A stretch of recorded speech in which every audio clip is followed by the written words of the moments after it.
اسمی اذن، اے مدینے والے جانتے نہیں ہو میرا نام کیا ہے، میں کون ہوں؟ میں اللہ کا رسول ہوں، میں تمہیں عہد دے چکا ہوں، میرا مرنا بھی تمہارے ساتھ ہے، میرا جینا بھی تمہارے ساتھ ہے۔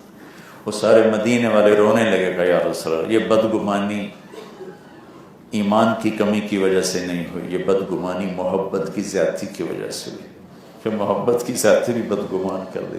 تو آپ نے کہا ہاں اللہ اس کا رسول تمہارا عذر قبول کرتے ہیں، تمہارا عذر قبول کرتے ہیں۔ تو نبوت کے 14ویں سال ہجرت کی اجازت ہوگی، 1 2 3۔ سب سے پہلے مہاجر ابو سلمہ رضی اللہ عنہ، سب سے پہلے، جن کی بیگم ہے ام سلمہ رضی اللہ عنہ، جن کے انتقال کے بعد پھر ام سلمہ سے ہمارے نبی نے شادی کی۔ اور سب سے آخری مہاجر ہیں حضرت عباس رضی اللہ عنہ، جو مکہ سے ہجرت کر کے مدینہ جا رہے تھے، اور عثفان پر آ کر اللہ کے نبی کے لشکر سے ملاقات ہوئی۔ آپ مکے پہ چڑھائی کرنے آ رہے تھے تو آپ نے کہا عباس تو آخری مہاجر ہے، تیرے بعد اب کوئی مہاجر نہیں۔ تو ابو بکر نے اجازت مانگی کہ میں چلا جاؤں، کہا نہیں تم نہیں جا سکتے، کہا آپ کے ساتھ جاؤں گا، کہا میرے ساتھ جاؤں۔ سب سے انوکھی ہجرت حضرت عمر نے کی، ہتھیار سجائے، تلوار، نیزہ، تیر، کمان، زرہ، بیت اللہ کا طواف کیا، اور قریش کی مجلس میں آ کر کھڑے ہو گئے۔ جو یہ چاہے کہ اس کے بچے یتیم ہوں، اس کی بیوی بیوہ ہو، تو یہ میں جا رہا ہوں، آ جاؤ۔ ایک نہیں اٹھا، سارے چپ کر کے بیٹھے گئے۔ صرف حضرت عمر ایسے نکلے، باقی سارے چھپتے چھپاتے چھپتے چھپاتے۔ تو 27 صفر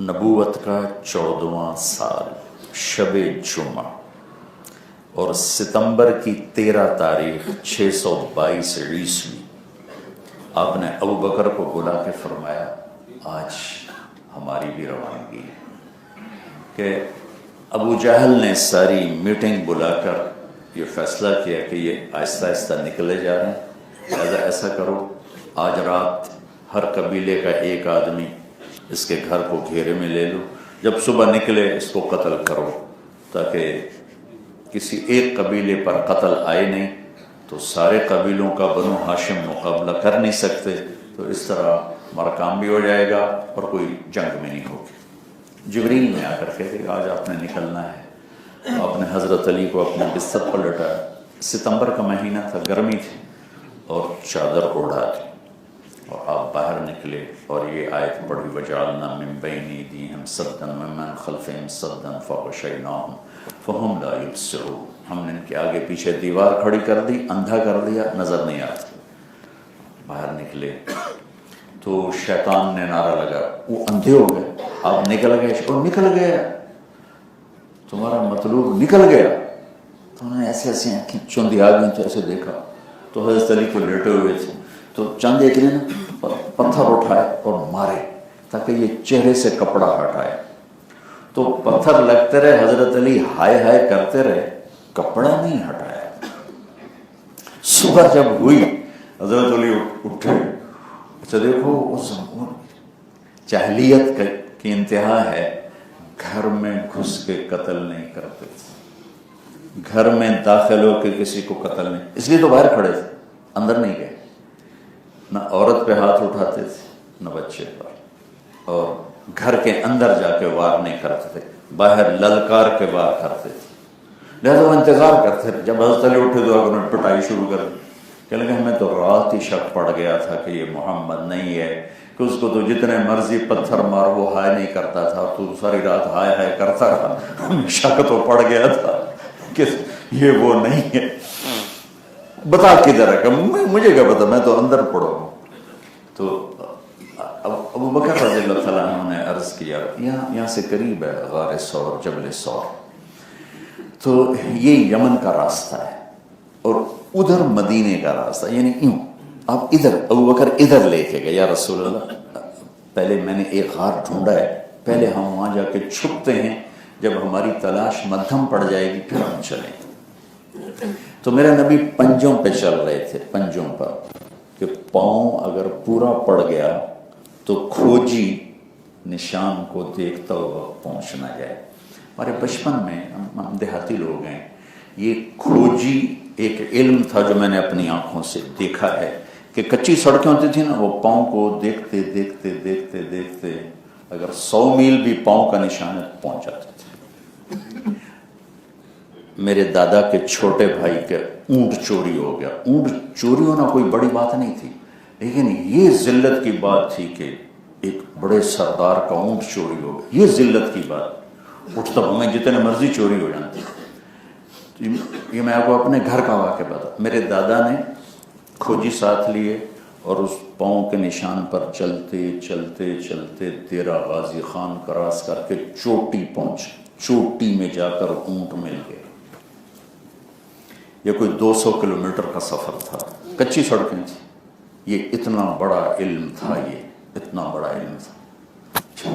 جب وہ لغاری سردار تھا اس کے پاس پہنچے، کہا میاں میرا اونٹ آیا تیرے کو، اسا کہ آیا تھا پر میں چوری کدی واپس نہیں کی تھی۔ تو کہنے لگا کتوں ہیں؟ میں کہا میں تلمبے ہوئے ہیں۔ میاں گانے نو جاننا ہے؟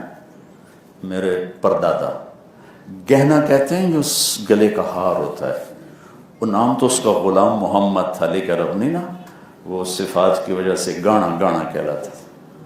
میاں گانے نو جاننا ہے کہ وہ میرا پیو ہے؟ کہ اچھا پھر اے بھی لے جا تو ایک ہور بھی لے جا، 2 اٹھ دینا۔ میرے دادے پوچھے وہ کس لیے؟ کہ ایک دفعہ تلمبے پولیس نے مجھے پکڑ لیا تھا، میں گیا ہوا تھا اپنی ریکی پر، تو میں نے سپاہیوں سے پوچھا کہ یہ تھانے دار کس کی مانتا ہے؟ انہوں نے کہا یہاں ایک زمیندار ہے میاں گانا، اس کی مانتا ہے۔ تو کہا میں نے تیرے باپ کو پیغام بھیجا، ایک سپاہی کیا تو وہ آ گیا، تو میں نے اسے کہا چور میں ہوں لیکن اس علاقے کا نہیں ہوں، باہر کا ہوں، تو مجھے چھڑوا دیا۔ اس نے تھانے دار سے کہا، اس نے مجھے چھوڑ دیا، تیرے باپ کا ایک احسان میرے اوپر ہے، لہذا اپنا اونٹ بھی لے جا اور ایک تحفہ بھی لے۔ میں بھی کسی چوری دلائے گا دیتے ہوئے۔ یہ میں نے آپ کو کھوج، اور میرے بچپن میں وہ لوگ زندہ تھے، پتھروں پر نشان تھے اور کھوجی صبح پہنچ گئے، اور صرف پنجوں کا نشان۔ ابو بکر کبھی آگے چلتے کبھی پیچھے چلتے، کبھی آگے چلتے کبھی پیچھے چلتے۔ تو آپ نے کہا یہ کیا کر رہے ہو؟ کہ یا رسول اللہ جب خیال آتا ہے کوئی دشمن آگے چھپا ہوا ہوگا تو میں آگے ہو جاتا ہوں، جب خیال آتا ہے کوئی دشمن پیچھے سے وار کر دے گا تو میں پیچھے ہو جاتا ہوں۔ اس طرح کر کے جب پہاڑ پر پہنچے تو انگلیاں پریشر لے لے کر زخمی ہو چکی تھیں، تو اس ایسے پہاڑ ہے سیدھا، تو آپ سے نہیں چڑھا گیا۔ تو ابو بکر نے آپ کو اپنی کمر پر اٹھایا اور سارا پہاڑ لے کر اوپر گئے، اور آپ کو باہر کھڑا کیا، خود اندر گیا، غار صاف کیا، سوراخ بند کیے، پھر کچھ سوراخ باقی تھے، پگڑی اتار کے پھاڑ کے ان کو بند کیا، پھر کچھ باقی تھے، کرتا اتار کے پھاڑ کے ان کو بند کیا۔ ایک سوراخ باقی تھا جس میں سانپ تھا، اس سوراخ نے پیڑی کو رکھ دیا۔ یا رسول اللہ تشریف لائے، آپ کو تو اندھیرے میں پتہ نہیں چلا، تھوڑی سی روشنی ہوئی تو آپ نے کہا ہے ابو بکر تیری پگڑی تیرا کرتا کیا ہوا؟ تو انہوں نے دیکھا یا رسول اللہ یہ سوراخ تھے میں نے بند کیے، کوئی تکلیف دہ چیز نہ ہو۔ ایک دم آپ کی آنکھوں میں آنسو آ گئے، آپ نے کہا اللہ میں ابو بکر سے راضی ہوں، تو بھی اس سے راضی ہو جائے اور اس جنت میں میرا ساتھی بنا دے۔ تو اسی وقت جبریل نے آ کر خوشخبری سنائی کہ اللہ ابو بکر سے راضی ہو گئے اور جنت میں آپ کا ساتھی بنا دی۔ صبح کھوجی چلے اس طرف، پاؤں کا نشان ہے، اس سے پہلے اللہ تعالیٰ نے ایک بیل اگائی اور اس میں مکڑیوں کو پھیلا دیا، انہیں جالا تن دیا سارا، اوپر پہنچے تو ابئی وہ کہنے لگا یہ ہیں پاؤں کے آخری نشان۔ ابئی بن خلف کہنے لگا تیرا ستیہ ناس، کیا دیکھ رہے ہو مکڑیوں کا جالا، یہ تو محمد کی پیدائش سے بھی پہلے کا، کدھر لے کے آ گئے؟ مجھے نہیں پتا، میری نظر یہیں تک۔ تو ابو بکر رضی اللہ عنہ گھبرا گئے، یا رسول اللہ اب کیا ہوگا، اب کیا ہوگا؟ ان ان اللہ معنا، اللہ ہمارے ساتھ. تو ابی بن خلف نے وہیں اس کے نا دہانے پر بیٹھ کے اندر منہ کر کے پیشاب کی. تو آپ نے کہا دیکھو اگر یہ ہمیں دیکھتا تو یہاں یہ کام کرتا، ہمارے ان کے درمیان اللہ حائل ہے. ایک فرق بتاتا ہوں. موسیٰ علیہ السلام کی قوم نے 40 برس صحبت اٹھائی، 2 نبیوں کی 40 برس، اور معجزے دیکھے موسیٰ علیہ السلام کے ہاتھوں، اللہ کی قدرت. سامنے آ گیا سمندر، پیچھے آ گیا فرعون. اور بڑی بڑی 9 نشانیاں دیکھنے کے بعد کہنے لگے انا لمدرکون. نہ موسیٰ علیہ السلام کو ان کو یاد رہے، نہ ہارون علیہ السلام یاد رہے، انہیں اپنی پڑ گئی. کہنے لگے موسیٰ مروا دیا نا تو نے ہمیں پہلے ہی پتا تو مروا کے ہی چھوڑے گا. یہ ان کی بنو اسرائیل کی اللہ عکاسی کر رہا ہے کہ انہیں اپنی پڑ گئی. تو اس پر موسیٰ علیہ السلام کا کلا کا مطلب ہے ہرگز نہیں، لیکن زبان حال یہ ہے کہ ہونا تو یہی چاہیے، یا تمہیں سمندر ڈبو دے یا تمہیں فرعون مار دے، لیکن ان معی ربی، میرا رب میرے ساتھ ہے، راستہ دکھائے گا. جب یہاں قریش اوپر پہنچے تو قرآن کہتا ہے لا تحزن. ابوبکر صدیق کو اپنا فکر ہوتا تو قرآن کہتا ہے لا تخف، ابوبکر ڈرو نہیں، اللہ ہمارے ساتھ. ابوبکر کو اپنا فکر نہیں تھا، اپنے نبی کا فکر پڑا، اب میرے نبی کا کیا بنے گا. تو قرآن نے کہا لا تحزن، غم نہ کر. یہ ابوبکر کی شان، جلالت، عظمت کا یہ لفظ ہے لا تحزن. 27 کی رات، 28 کی رات، 29 کی رات، 3 راتیں 2 دن، جمعہ ہفتہ، 2 دن، جمعرات کو گئے، جمعہ ہفتہ. اتوار کی 29 کا چاند تھا، 29 کا یکم ربیع الاول کو آپ یہاں سے نکلے. 16 ستمبر 622. ابوبکر کے ساتھی تھے عبداللہ بن اریقط، جو رہبر بنے، کلمہ نہیں پڑھا تھا لیکن ابوبکر کے دوست تھے، وہ آپ کو خفیہ راستے سے لے کر چلے. اور عامر بن فہیرہ ابوبکر کے غلام. اور جب آپ مکے سے جب آپ باہر نکلے نا تو آپ نے مکے کی طرف نظر کی تو آپ نے دیکھا کہ مکے کے ٹمٹماتے چراغ تھے. تو آپ نے کہا اے مکہ تو مجھے کتنا پیارا ہے، میری قوم نہ نکالتی میں تمہیں چھوڑ کے کبھی نہ جاتی. تو اس کے بعد آپ وہاں سے نکلے ہیں. وہ چلتے چلتے چلتے چلتے بیچ کے واقعات میں کٹ کر دیتا ہوں. ایک واقعہ ضرور سناتا ہوں. رابغ وہاں بھوک لگی. ایک بڑھیا کا خیمہ تھا، ام معبد. ان کا نام اصل ہے عاتقہ ان کا نام ہے. ام معبد سے وہ مشہور ہے. کہنے لگے ماں جی کچھ کھانے کو ملے گا؟ کہ بیٹا قحط کا زمانہ ہے، کچھ نہیں. ایک بکری کھڑی تھی مری ہے، بالکل ختم. آپ نے کہا میں اس سے دودھ نکال لوں؟ کہ بیٹا تو خود بھی دیکھ رہا ہے اس بیچارے پہ تو جان ہی نہیں، تو دودھ کہاں سے دے گی؟ کہ آپ مجھے اجازت دیں. کہاں؟ چونکہ وہ ایک عجب سی بات کا مطالبہ تھا تو وہ آپ کو غور سے دیکھتی رہی کہ یہ کیا کر رہا ہے. آپ نے اس کو پکڑ کے ایسے تھنوں کو ہاتھ لگایا تو وہ لٹک کے نیچے آ گئی ایسے بھر کے. ایک بکری میں 1 پاؤ دودھ ہوتا ہے. آپ نے پورا جگ بھر دیا اور ابوبکر کو پلایا، عامر کو پلایا، عبداللہ کو پلایا، آخر میں خود پیا. پھر دوبارہ نکالا، پورا بھر دیا. وہ ماں جی کو دیکھے چلے. بکری کی عمر ہوتی ہے 7 سال. ذبح نہ کرو تو خود ہی مر جاتی، 1 آدھ سال اوپر جی لے گی. یہ بکری 22 برس زندہ رہی اللہ کے نبی کے ہاتھ لگنے کی برکت سے. جب شام کو خامد آیا بکریاں چرا کے تو دودھ، کہنے لگا دودھ کتوں ہے؟ کہنے کہ ایسے بکری جو ہے کہ تیرا دماغ خراب ہے، ایسے ویسے خون کو نہیں، دودھ کتوں آ گیا؟ کہنے کہ نوجوان آیا تھا بڑا حسین و جمیل، اس کے ہاتھوں میں کوئی چیز تھی جس سے یہ دودھ.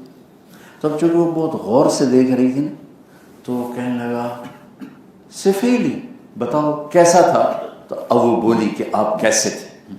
کوئی یوسف سے پوچھے مصطفیٰ کا حسن کیسا تھا، تو اس میں مجھے یہ واقعہ یاد ہے کہ میں یہ سناؤں گا ان کا.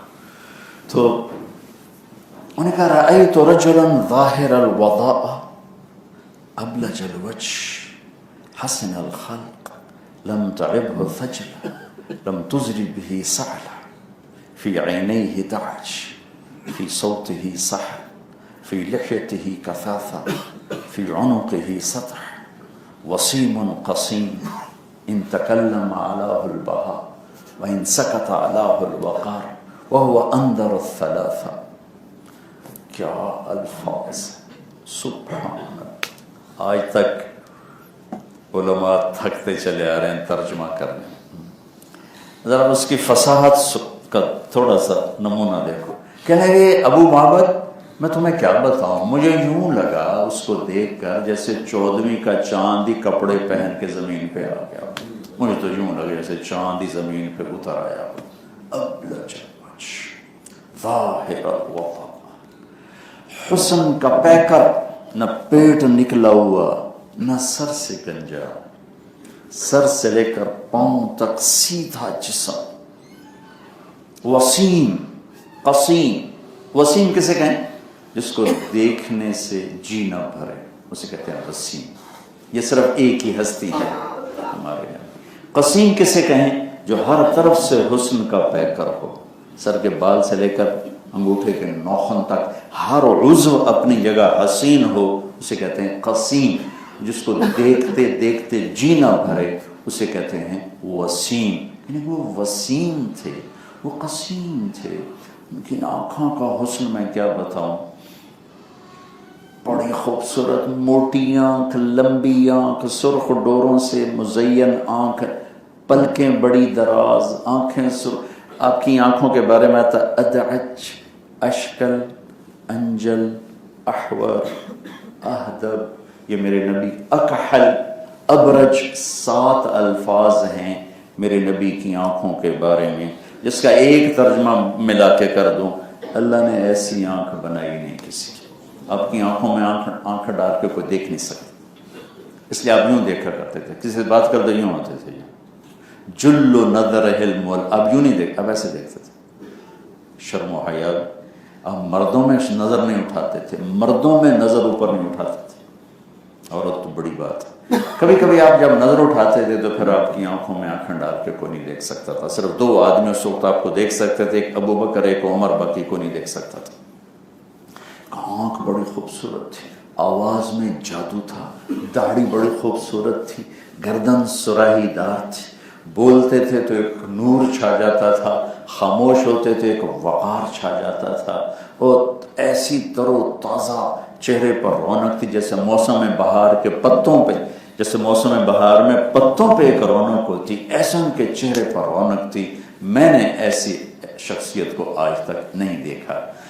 یہاں سے پھر آپ چلے اور ادھر مدینے میں خبر پھیل چکی تھی کہ اللہ کے نبی آ رہے ہیں آ رہے ہیں آ رہے ہیں. روزانہ مدینے والے باہر آ کر آپ کا انتظار کر کے چلے جاتے تھے. اب یہ ربیع الاول کی 8 تاریخ تھی. کیا؟ ہاں سراقہ کا واقعہ. اچھا تھک نہ جائے نا. اچھا صحیح. راستے میں آپ چونکہ راستہ بدل کے جا رہے تھے تو ایک قبیلہ بنو مدلج، اس کے سردار ہیں سراقہ بن مالک. ان کے قبیلے کے کچھ لوگوں نے آ کر کہا کہ ایسے سمندر کے کنارے کنارے کچھ لوگ جا رہے تھے،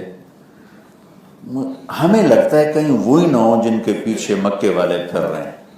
تو سراقہ کہنے کہ میرے دل میں ٹھوک گئی کہ وہی ہیں، لیکن میں بنا نہیں کوئی اور ہوں گے، چلو چھوڑو. ان کو میں نے بھگا دیا. خود میں نے ہتھیار سجائے، گھوڑا لیا، تیر تلوار نیزہ، اور ان کے تعاقب میں لگ گیا. تو وہ اونٹوں پر، یہ گھوڑے پر، گھوڑا تیز رفتار کا، میں نے پکڑ لیا ان کو. تو ابو بکر رضی اللہ عنہ کے پیچھے نظر پڑی کہ یا رسول اللہ، پیچھے لوگ لگتا ہے ہماری آگے طلب میں. کہنے کہ جب میں قریب پہنچا تو اللہ کے نبی نے کہا اللہم اکفنا شرہ بما شئت، یا اللہ اس کے شر سے بچا جیسے تو چاہے.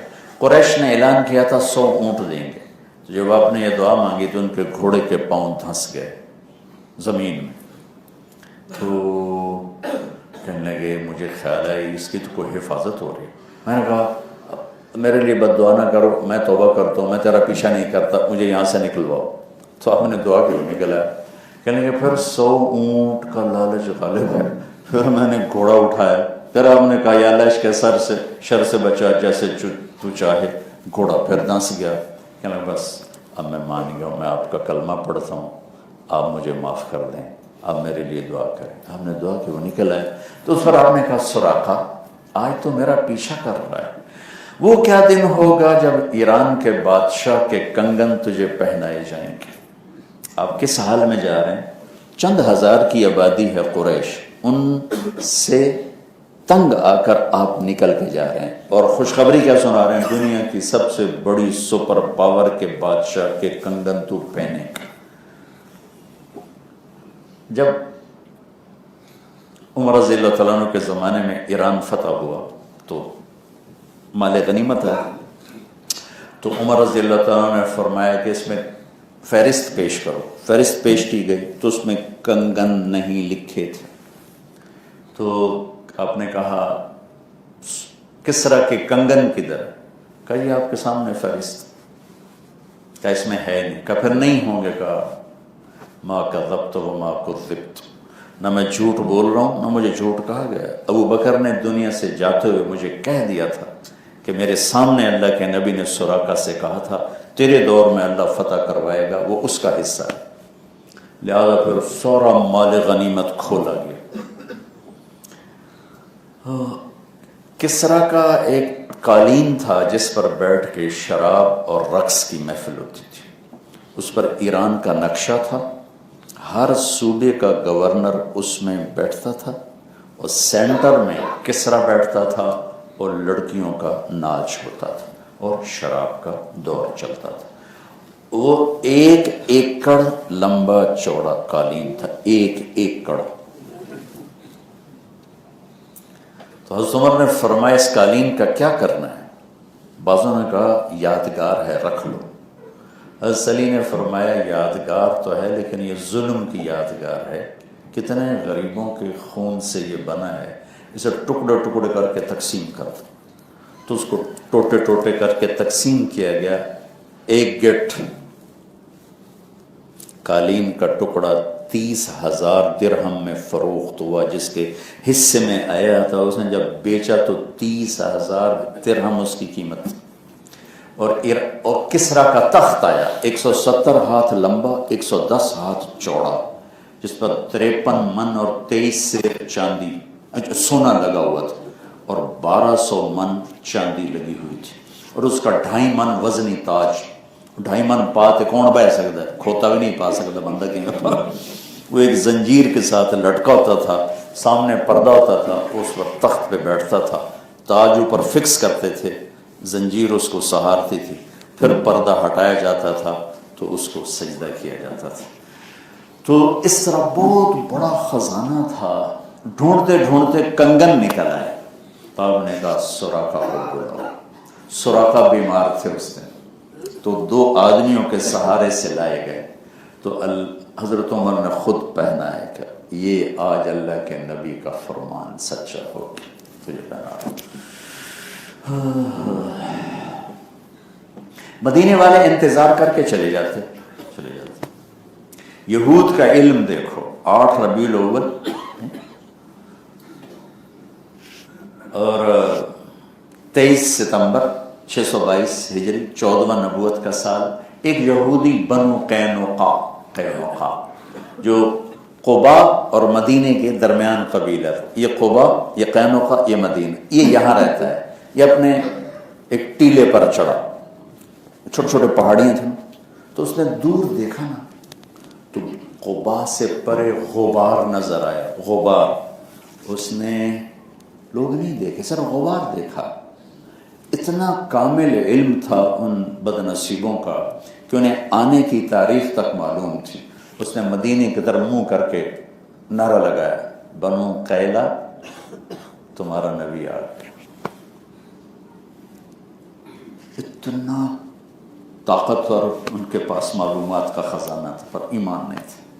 تو پھر مدینے والوں نے دوڑ لگائی، تو آپ ایک چٹان کے نیچے بیٹھ چکے تھے، ابو بکر کھڑے ہوئے تھے، ابو بکر کی داڑھی میں سفید بال تھے کافی سارے ہیں، ہم عمر، لیکن اللہ 1-2 سال کا فرق ہے. ابو بکر اللہ کے نبی کی داڑھی کالی سیاہ. تو اب وہ گیس کر رہے ہیں کہ نبی کون ہوگا. دیکھو تو جو چٹی داڑھی ہے یہی نبی ہو گئے. تو سب نے ابو بکر سے مصافحے شروع کر دی. ابو بکر نے نہیں بتایا کہ میں نہیں وہ ہیں. کیوں کہ یہ مصافحے بڑی مصیبت ہے، کار بندے دی باں رہ جاندی. پھر بھی تکبر دا فتویٰ جان نہیں چھڑ رہا. بڑا متکبر ہے، بڑا متکبر ہے. صرف مالداروں سے مصافحہ کرتا ہے، غریبوں سے کرتا ہی نہیں. حالانکہ زیادہ غریب بھی بڑا ظالم. تو آپ نے کچھ نہیں بتایا. سارے مصافحے ہو گئے اور لوگ انہی کے گرد ہیں. اتنے میں چٹان سے ذرا اوپر سورج آ گیا تو صدیق نے دوڑ کے لپٹ کے چادروں پر ایسے پھیلائی. پھر وہ مدینے والوں کو پتہ چلا کہ سارے مصافحے ہی غلط ہو گئے. تو اس کے بعد پھر وہ قبا والے بھی آ گئے، مدینے والے بھی آ گئے. تو آپ کو حضرت ابھی وہ مسلمان نہیں ہوتے، کلثوم بن حدم ان کے گھر میں آپ کو مہمان ٹھہرایا گیا. تو جب آپ تشریف فرما ہوئے تو غلام نے کہا نجی کلثوم رضی اللہ تعالیٰ نجی کھجوریں لاؤ. نجی نوکر تھا. نجی کہتے ہیں کامیاب ہونے والا. تو میں نے پہلے کہا تھا آپ نام سے فال لیتے تھے. آپ نے کہا لو بھی ہماری ہجرت کامیاب ہو گئی، کھجوریں لاؤ. تو وہاں آپ نے ایک روایت 2 ہفتے قیام کیا، ایک روایت 4 دن قیام کیا. یہ جو میں آپ کو تاریخیں بتا رہا ہوں 4 دن کے حساب سے بتا رہا ہوں. 2 ہفتے کے حساب سے تاریخیں اور بنتی ہیں، 4 دن کے حساب سے بتا رہا ہوں. 4 دن آپ نے وہاں قیام کیا اور اس میں مسجد قباء بنائی. اور 12 ربیع الاول اور 27 ستمبر 622 عیسوی اور ہجرت کا پہلا سال شروع ہو چکا ہے. جب حضرت عمر کی سلطنت بہت بڑھ گئی نا تو ابو موسیٰ اشعری نے آپ کو پیغام بھیجا کہ ہمارا کیلنڈر ہی کوئی نہیں، ہمارا کیلنڈر تو بناؤ. تو حضرت عمر نے سب کو جمع کیا کہ ہم اپنا کیلنڈر کیسے بنائیں. کسی نے کہا پیدائش نبی سے، کسی نے کہا فتح مکہ سے، کسی نے کہا فتح بدر سے. حضرت علی نے فرمایا ہجرت سے کہ ہجرت نے حق و باطل کو جدا کیا تھا. تو حضرت عمر نے حضرت علی کی رائے پہ فیصلہ فرمایا. پھر یہ ہوا کہ سال کی ابتدا کہاں سے شروع کریں. تو اکثر کی رائے تھی ربیع الاول سے. تو حضرت عمر نے یہ فیصلہ خود کیا کہ نہیں، محرم سے. جب حجاج اپنے وطنوں کو واپس لوٹتے ہیں تو لوٹتے لوٹتے محرم شروع ہو جاتا ہے. ہمارا سال محرم سے اس کی ابتدا ہوگی. تو مسجد بنائی اور آپ اس کے بعد مدینے کے جمعے کا دن تھا، 12 ربیع الاول تھی. تو آپ مدینے کے نوجوان آئے، آپ کی اونٹنی کو ایسے گھیرے میں لے لیا اور وہاں سے تشریف لے چلے. اور سب سے پہلے محلہ آتا تھا بنو سالم کا، جس میں مسجد جمعہ ہے. وہاں آپ نے پہلی نماز جمعہ ادا فرمائی. اور یہاں بنو قینقاع قریب رہتے ہیں تو ان کے بڑے عالم عبداللہ بن سلام وہ آپ کی تقریر سننے آئے. تو چہرہ دیکھتے ہی کہنے کہ بس ہاں یہ وہی ہیں. پھر آپ کا بیان سنا تو کہنا یہ کلام افشوا السلام واطعموا الطعام وصلوا الارحام وصلوا باللیل والناس نیام تدخلوا الجنۃ بالسلام. فصاحت کی انتہا پر یہ کلام ہے. تو کہنے لگے یہ بول نبی کے سوا کوئی نہیں بول سکتا ہے. ایمان لے آئے عبداللہ بن سلام. جب آگے چلے تو اب انصار آپ کے ساتھ ہیں. سامنے ایک گھاٹی ہے، اس کو ایسے یوں عبور کر کے نیچے آنا ہے. تو مدینے کی عورتیں چھتوں پر چڑھ چکی ہیں اور بچے بچیاں اس گھاٹی کے سامنے ایک چھوٹا سا میدان ہے اس میں جمع ہیں. وہ گھاٹی پر نظر جمع کے دیکھو ابھی اللہ کے نبی آئیں گے، ابھی آئیں. تو نظر ایسے فوکس ہے. عورتیں پیچھے چھتوں پر ہیں. تو آپ کی اونٹنی چڑھائی سے پہلے اونٹنی کا سر سامنے آیا، اس کے پیچھے آپ کا چہرہ مبارک جو ہی سامنے آیا. ان چھوٹے بچے بچیوں کو کسی نے پہلے یاد نہیں کروایا تھا جیسے ہمارے اسکول میں یاد کروا دیتے. ان کی زبان سے ایک دم نکلا طلع البدر علینا من ثنیات الوداع. یہ جو نظم ایک چلتی نا یہ بے ساختہ ان کی زبان سے نکلی ساری کہ 14ویں کا چاند آ گیا ہم پر اللہ کا وجب الشکر علینا ما دعا للہ دا جیت شرفت المدینہ مرحبا بک یا خیر دع. آپ 12 ربیع الاول بروز جمعہ آپ مدینہ میں داخل ہوئے. نام یثرب سے ہٹا کے آپ نے اس کا نام مدینہ رکھا. آگے عرب سردار کھڑے تھے انصار، یا رسول اللہ ہمارے پاس، یا رسول اللہ ہمارے پاس، یا رسول اللہ ہمارے پاس. تو آپ کی تمنا تھی کہ میں بنو عبد الاشہل کے پاس ٹھہروں جس سے آپ کی پردادی حضرت سلمہ تھی، لیکن زبان سے کہتے ہوئے آپ کو خیال تھا کہ دوسرے محسوس نہ کریں تو آپ نے اس کی نکیل چھوڑ دی کہ بھائی دعوہا فإنہا مأمورہ، اسے کچھ نہ کہو، یہ قصوہ اونٹنی ہے، یہ ابو بکر صدیق سے آپ نے خریدی، اس کا نام ہے قصوہ. آخر تک اس نے آپ کے 4 اونٹنیاں تھیں، قصوہ، جدعہ، شہبہ اور عصبہ. تو وہ چلتے آ کر ایک کھلی جگہ پر بیٹھ گئے، کھلی جگہ. تو آپ نے کہا یہ کس کی جگہ ہے؟ تو اسد بن زرارہ، اسد نے اسعد، وہ جو پہلے 6 میں تھے، کہ یا رسول اللہ یہ 2 یتیم بچے ہیں، سہل اور سہیل، تو یہ ان کی ہے، میں ان کا گارڈین ہوں. تو آپ نے کہا ہم یہاں مسجد بنانا چاہتے ہیں. کہا یار ہمارا گفٹ ہے، یتیموں کا مال گفٹ نہیں ہو سکتا، اس کی قیمت لگواؤ. کہا یا رسول اللہ آپ قیمت لگوائیں ہم اس سے سستا بیچ دیں گے. تو آپ نے قیمت لگوائی تو 7 دینار اس کی قیمت تھی، 7 دینار. تو آپ نے کہا تم نے سستا کہا، ہم مہنگا خریدیں گے، ہم 7 کے 10 دے رہے ہیں. آپ نے 10 دینار دے کر وہ یہ جگہ مسجد والی آپ نے خریدی. یہ تو میں اگلا واقعہ سنا دیا، یہاں یہ واقعہ نہیں ہوا، بات کا میں نے پہلے سنا دیا. اس کے بعد اونٹنی اٹھا اور اس نے یوں دیکھنا شروع کیا، جیسے میں مجمع میں کسی کو پہچاننا شروع، کدھر بیٹھا ہے، دیکھتے دیکھتے نظر جم جا سے یہ بیٹھا ہو. تو اس نے اونٹنی یوں دیکھنا شروع، جدھر بنو نجار تھا نا ادھر وہ چل پڑا. بنو نجار کے، پھر بنو نجار کی آگے سب کاسٹ بنو عبد الاشہل، پھر ادھر گئی اور جا کر ابو ایوب انصاری کے گھر کے سامنے جا کر بیٹھے.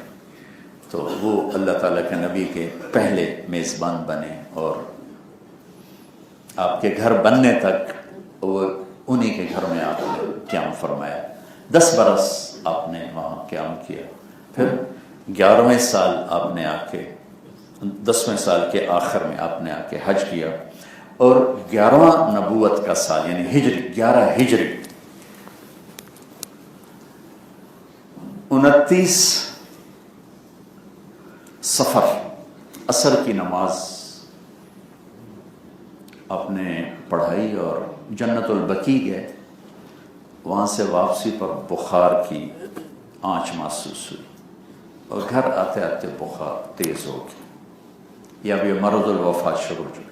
میں نے آپ کو جانے کا بتایا، اللہ کے پاس دونوں جمع کر کے بتا دیا کرا، مدینے میں داخل کیسے، مدینے سے باہر کیسے.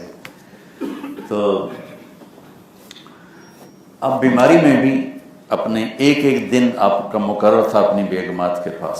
اب آپ کی تمنا یہ تھی دل میں، اب 2 ہفتے بیمار رہے. 14ویں کے 15ویں دن دنیا، 29 کو بخار ہوا، 12 کو تشریف لے گئے، تو یہ 14 دن بنتے ہیں. آپ کے جی میں تھا کہ میں بیماری کے دن عائشہ کے گھر گزاروں، لیکن عدل کی وجہ سے اپنی زبان سے نہیں کہہ پا رہے تھے. ہاں اتنا پوچھتے کل کس کی باری ہے، کل کس کی باری.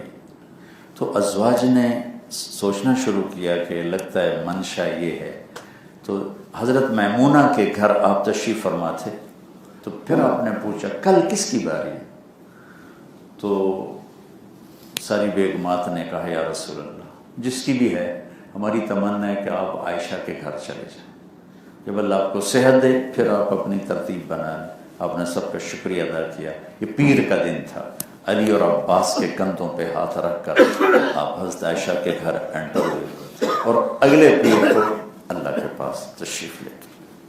آپ کے جانے میں 5 دن باقی تھے بخار اس دن شدید تھا، تو آپ نے کہا 7 کنوؤں کا پانی لاؤ اور میرے اوپر ڈالو، تو 7 کنوؤں کا پانی لا کر آپ پر ڈالا گیا۔ تھوڑی سی حرارت کم ہوئی تو آپ ظہر کی نماز سے پہلے آئے اور ممبر پر تشریف فرما ہوئے۔ سر میں بہت درد تھا تو آپ نے پٹی سے کس کے باندھا ہوا تھا، تو آپ نے کہا لوگوں میں ایک زمانہ تمہارے درمیان گزار کے جا رہا ہوں، میں نے کسی کو تھپڑ مارا ہو، کسی کو چھڑی ماری ہو، کسی کا حق مارا ہو، کسی کو بے عزت کیا ہو، تو میری جان تمہارے سامنے ہے، اور کسی کا میں نے کوئی قرضہ دینا ہو تو مجھ سے یہاں بدلہ لے لو، آخرت میں میرے خلاف کوئی دعویٰ نہ کرنا۔ تو سارے صحابہ زارو قطار رونے لگے۔ پھر آپ نے ظہر کی نماز پڑھائی، پھر ممبر پر آ کر پھر اسی کو دہرایا، تو پھر سارے رونے لگے، لیکن ایک دیہاتی کھڑے ہوئے، یا رسول اللہ آپ نے میرے 3 روپے دینے، 3 درہم۔ ہم نے کہا میں نے ضرور دینے ہیں لیکن ذرا مجھے یاد کروا۔ کہا ایک سائل آیا تھا تو آپ کے پاس تھے نہیں، آپ نے مجھے کہا تم دے دو میں دے دوں۔ تو آپ کے گھر میں تو چراغ جلانے کے لیے تیل نہیں تھا، پیسے کہاں سے ہوتے؟ تو آپ نے اپنے چچا زاد بھائی حضرت فضل سے فرمایا فضل یہ میرا قرضہ تیرے ذمہ ہے۔ تو انہوں نے کہا یا رسول اللہ میرے ذمہ ہے۔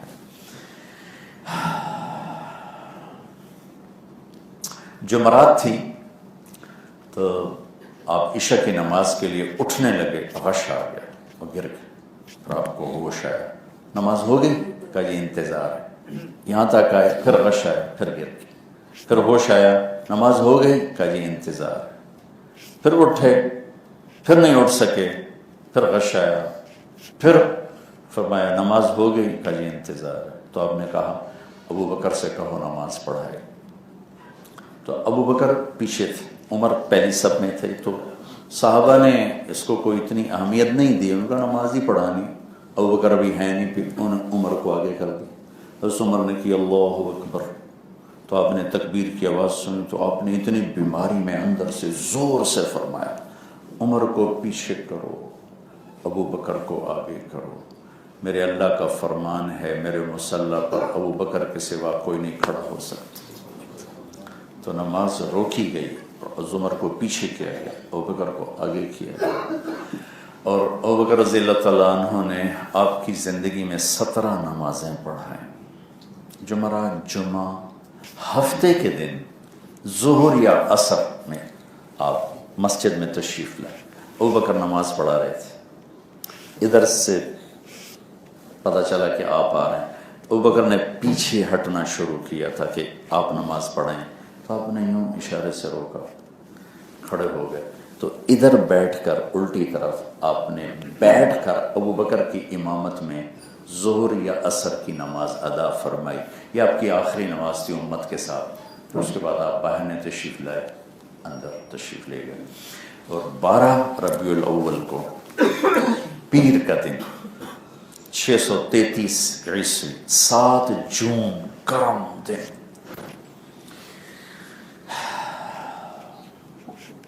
جیسے معلوم تھا کہ اب جانا ہے تو آپ نے اپنی ساری بیگمات کو بلایا اور ان کو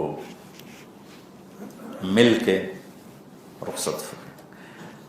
حضرت عائشہ رضی اللہ تعالیٰ عنہ کا یہ نصیب ہے کہ ان کے گھر میں آپ کی زندگی کے آخری لمحات پورے ہوئے، اور ان کے سینے پر سر رکھے ہوئے پورے ہوئے۔ حضرت عائشہ آپ کو ایسے سہارا دے کے بیٹھی تھی اور آپ یوں نیم دراز تھے، اس طرح کر کے، یہ جگہ یہاں لگی ہوئی تھی، یہاں، اور آخری چیز جو آپ کے منہ میں گئی وہ حضرت عائشہ کا دعا ہے کہ آپ کو مسواک سے بہت زیادہ مسواک کا اہتمام کیا، اور فرمایا کہ اگر مجھے تمہاری مشقت کا خیال نہ آتا تو میں مسواک فرض کر دیتا۔ تو یہ آج کی ریسرچ ہے کہ ساری بیماریاں منہ سے پیدا ہو کر نیچے جاتی، تو میرے نبی ساری زندگی مسواک کا اہتمام فرمایا۔ تو یوں تھے تو عبد الرحمن اندر آئے، عبد الرحمن اور عائشہ رضی اللہ تعالیٰ عنہ یہ سگے بہن بھائی ہیں، اسما رضی اللہ عنہ دوسری ماں سے، تو اللہ کے نبی کی نظر ایسے مسواک پر ٹکی، ان کے ہاتھ میں مسواک تھی، تو ایسے دیکھتے بولا نہیں جائے، تو آپ نے کہا یا رسول اللہ آپ مسواک کریں گے؟ تھا تو کہ میں نے عبد الرحمن سے مسواک کے لیے چبا چبا چبا کے آپ کو دی تو آپ نے وہ لگے ہوئے لعاب کے ساتھ آپ نے مسواک فرمایا. یہ آخری چیز تھی جو آپ کے منہ میں. بیگمات کو رخصت فرمانے کے بعد پھر آپ نے اپنی بیٹی فاطمہ کو بلایا, ان کے کان میں کہا میں جا رہا. وہ رونے لگی تو پھر فرمایا کہ رو نہیں, پہلی ملاقات تیری مجھ سے ہوگی, تم سب سے پہلے مجھ سے آ کے ملو گی. 6 ماہ بعد ان کا بھی انتقال ہو گیا. پھر آپ نے حضرت علی کو بلایا, ان کا سر اپنی گود میں رکھا, سر پہ کمر پہ ہاتھ پھیر کے رخصت کر دی. پھر آخر میں دونوں بچوں کو بلایا, سب کو بڑے اطمینان سے رخصت کیا. لیکن جو ہی حسن حسین کو ایسے کیا تو ساتھ ہی آنکھوں ٹپ ٹپ ٹپ ٹپ ٹپ آنسو شروع ہو گئے. وہ ایک کا زہر میں تڑپنا اور ایک کا نیزے پہ چڑھنا دیکھ لیا ہوگا تو اس لیے آپ آنسوں سے روئے اور روانہ کرتے. 3 دن سے جبریل روزانہ آ رہے تھے, 3 دن سے. یا رسول اللہ, اللہ نے بھیجا ہے کہ آپ کا حال کیا ہے. اگلے دن یا رسول اللہ, اللہ نے بھیجا ہے آپ کا حال کیا ہے. تیسرے دن وہ آ کے پھر کھڑے ہو گئے تو آپ نے فرمایا کیا ہوا. ملک الموت دروازے پر ہے, اندر آنے کی اجازت چاہتے. دنیا میں آج تک کسی کو یہ پروٹوکول نہیں دیا گیا کہ موت بھی پوچھ کے آئے. تو آپ نے کہا آ جائے. تو ملک الموت اندر آیا تو ایک فرشتہ اور بھی ساتھ تھا جو اعزازی طور پر آیا, پھر کبھی نہیں آیا. انہوں نے کہا یا رسول اللہ السلام علیکم. موت کا فرشتہ آپ کو سلام پیش کرتا. وہ کہا یا رسول اللہ, جب سے موت کا کام ذمہ لگا ہے آپ پہلی ہستی ہیں جنہیں میں سلام کر رہا ہوں. میں نے کبھی کسی کو سلام نہیں کیا. آپ پہلی ہستی ہیں جنہیں اللہ نے فرمایا پوچھ کے اندر جان, بن پوچھے نہ جان. آپ پہلی ہستی ہیں, اللہ نے فرمایا آنا چاہیں تو لے آنا, رہنا چاہیں تو چھوڑ کے واپس آ جائیں. سبحان اللہ. آپ نے فرمایا اگر میں کہہ دوں میری جان نکالو تو میری بھی نکال لو گے, آپ کی بھی نکال لو. تو آپ نے جبریل سے پوچھا تم کیا کرتے, تمہاری کیا رائے. تو جبریل نے عرض کی یا رسول اللہ, اللہ آپ کی ملاقات کے شوق, آپ کی ملاقات کے شوق. اللہ ہمیں ایسی موت دے کہ ہماری ملاقات کے شوق نہ, ایسی موت نہ آئے کہ ہم مجرم بن کے پیش ہو رہے ہیں.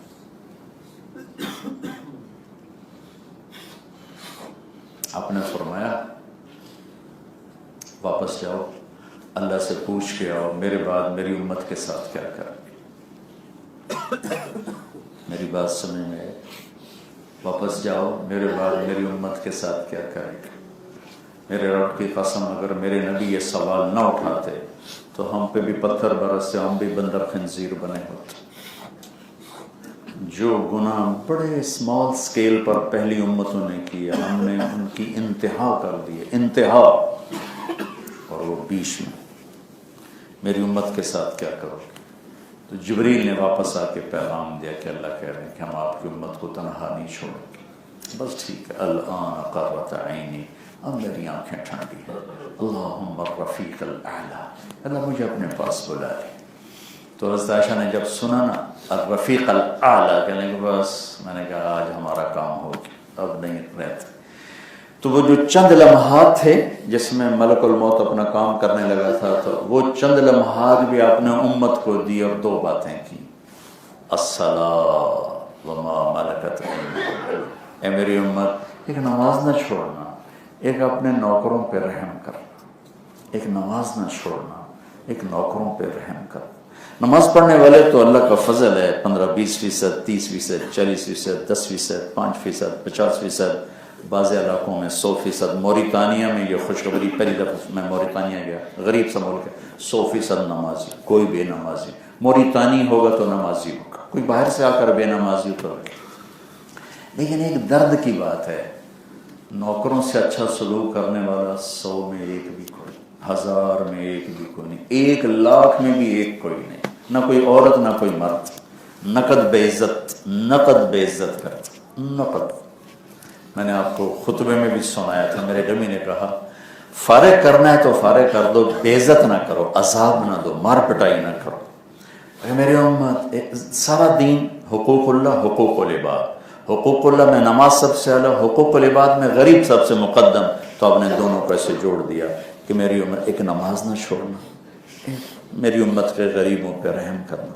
پھر جب آواز اور پست ہوئی تو الصلاۃ الصلاۃ الصلاۃ، نماز نماز نماز، اور آخر میں نکلا اللہم الرفیق الاعلی، اے اللہ مجھے اپنے پاس بلا لے۔ اور آپ کی روح قبض ہو گئی۔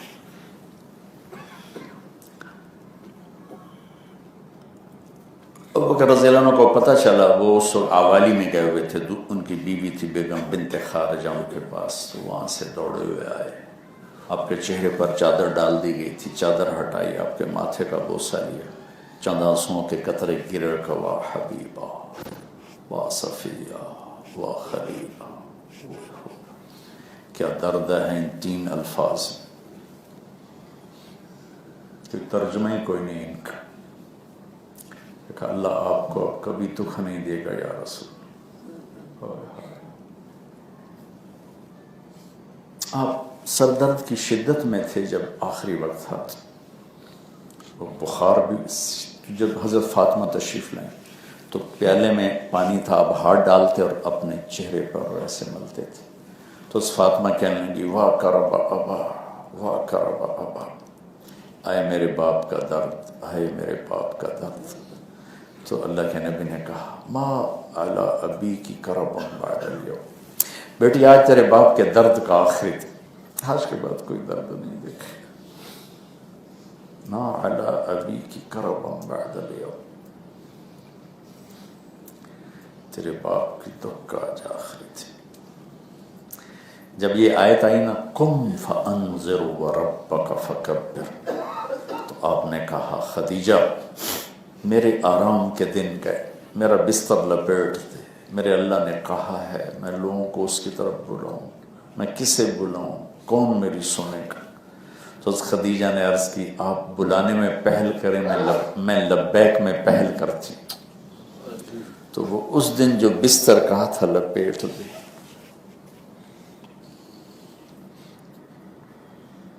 آج کہا آج تیرے باپ کے دکھ کا آخری دن، آج کے بعد تیرا باپ کوئی دکھ نہیں دیکھے گا۔ حضرت حفصہ رضی اللہ عنہ کے گھر میں ایک ٹانٹ تھا جس کو آپ دوہرا کر کے رات کو بچھا دیتی، دن میں سیدھا کر دیتی، ایک رات اس کی ایک تہ اور لگا دی۔ تو آپ نے پوچھا حفصہ میرا بستر تبدیل کر دیا؟ کہ نہیں یا رسول اللہ، وہی تھا، ایک تہ اور لگائی تھا کہ ذرا نرم ہو جائے۔ کہا حفصہ میں اللہ سے رات کو مناجات کرتا ہوں، اس کی نرمی نے مجھے اٹھنے میں ذرا مشقت میں ڈالا، اسے ویسے ہی کر دے جیسے یہ پہلے تھا۔ آج درجات ہیں اور میرا نبی ہے۔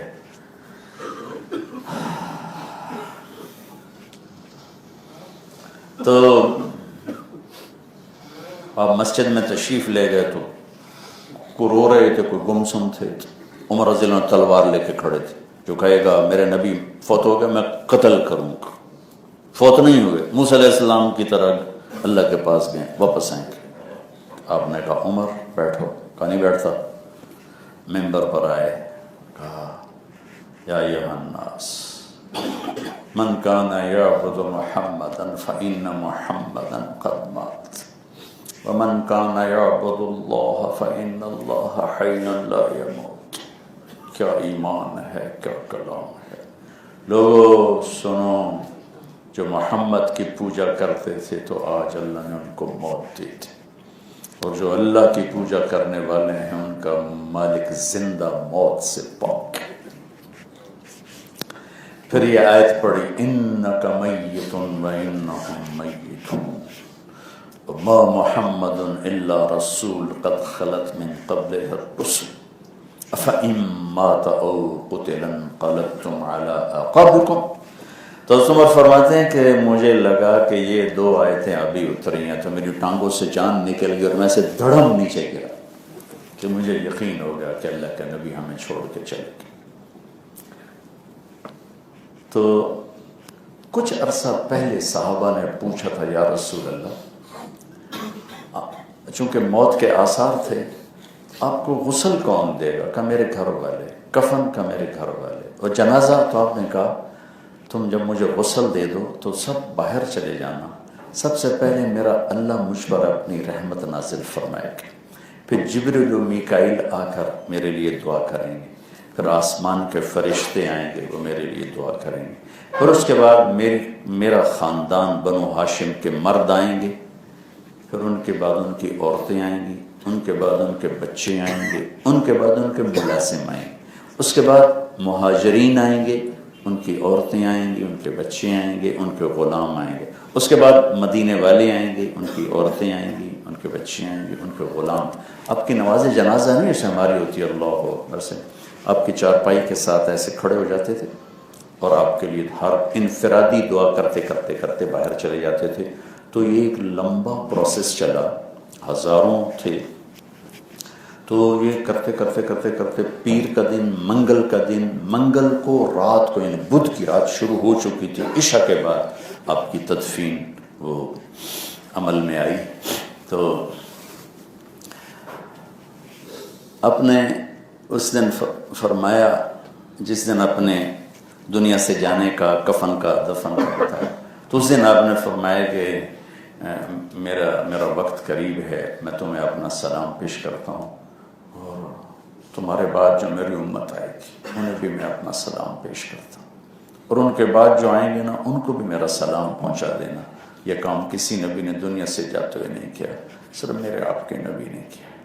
لوگ مرتے ہوئے اپنی اولاد یاد کرتے، میرے نبی نے مرتے ہوئے اپنی امت کو یاد کیا۔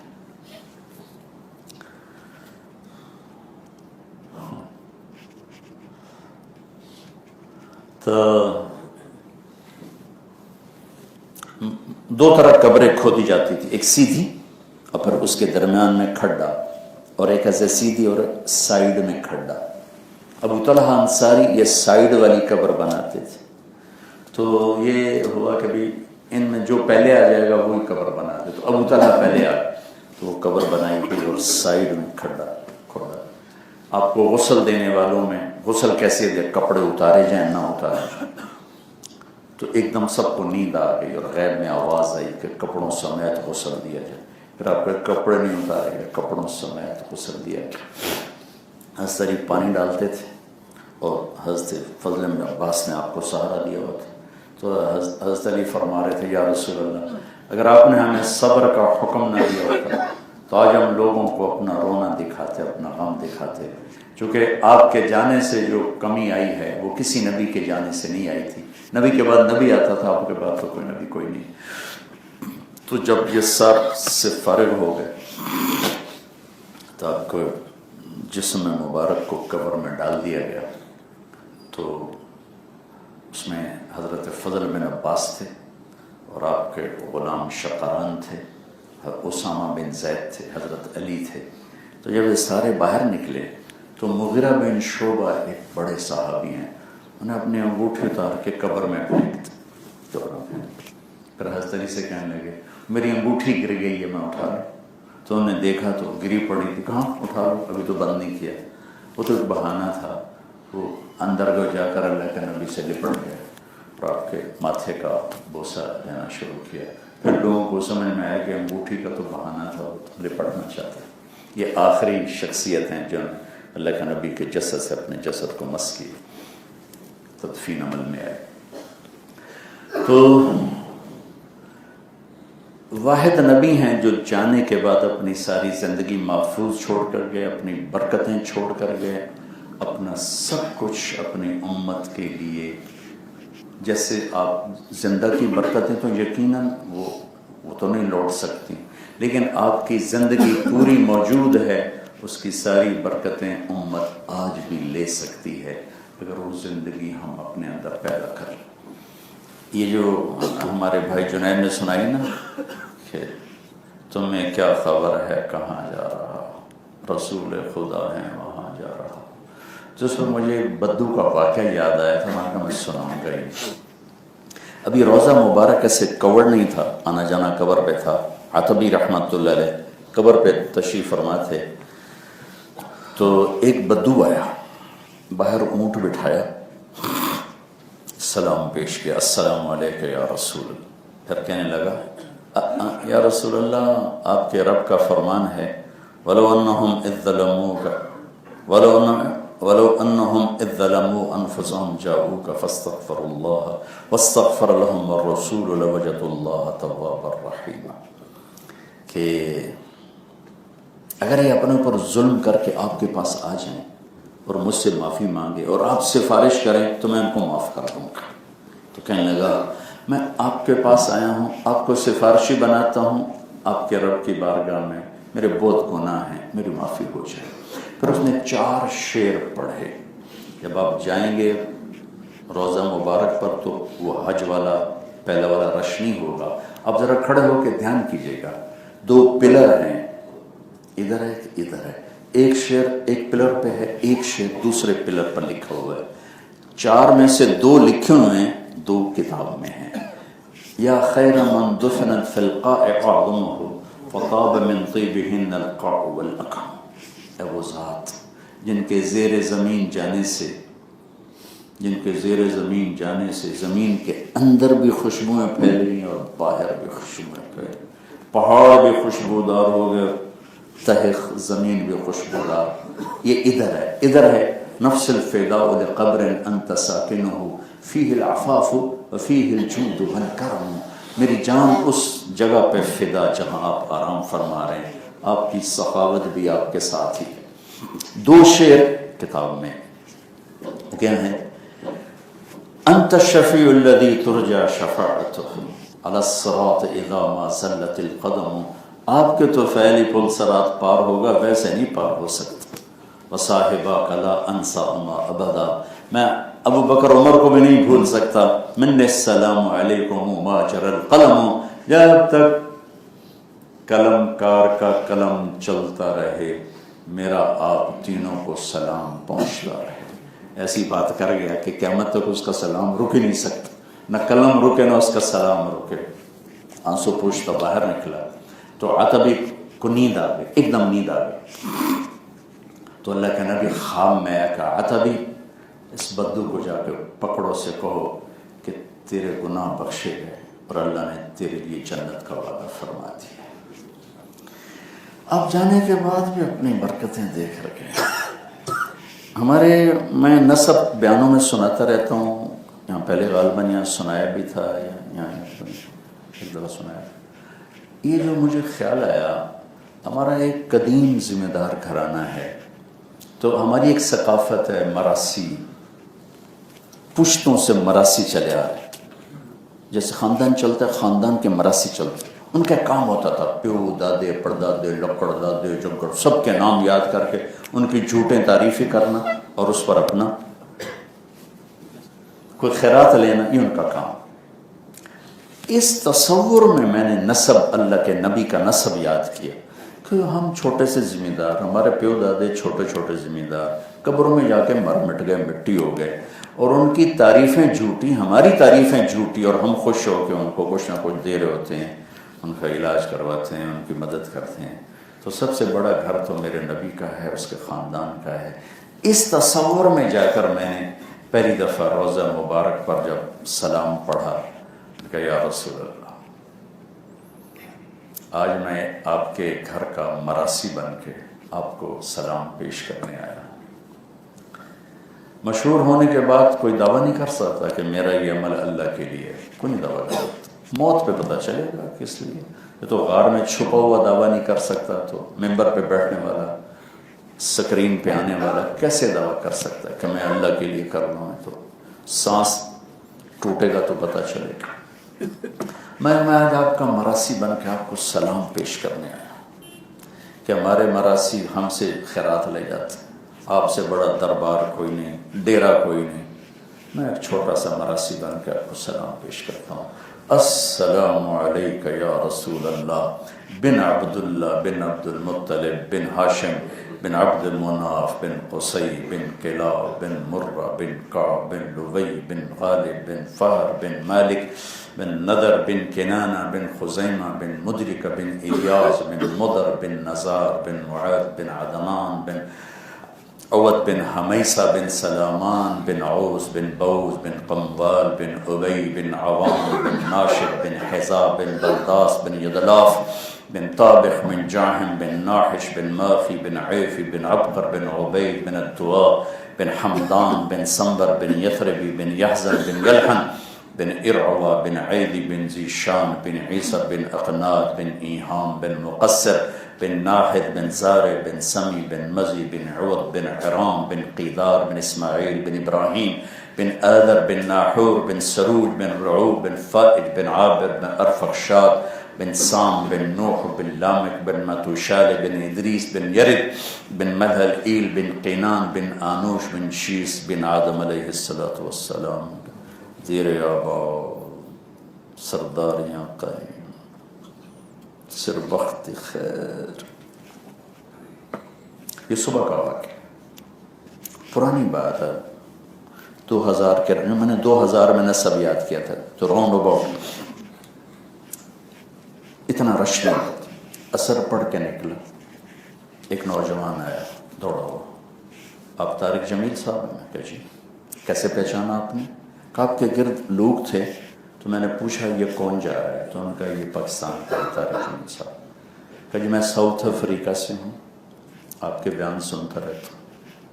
میں آج عصر کی نماز سے پہلے آ گیا, پرانی مسجد میں جا کے بیٹھا, مجھے نیند آ گئی تو مجھے خواب میں اللہ کے نبی کی زیارت ہوئی. فرمایا طارق جمیل کو میرا سلام پہنچا دو. تو خواب کوئی دلیل نہیں ہوتا, کوئی حجت نہیں ہوتا ہے. ہاں دیکھنے والے کے لیے ایک دلیل ضرور ہے. تو مجھے یہ تسلی ہوئی کہ میرا سلام پہنچ گیا, اور میں جو مراسی بن کے ساری پیڑھی سنائی اللہ کے نبی کی وہ پہنچ گئی.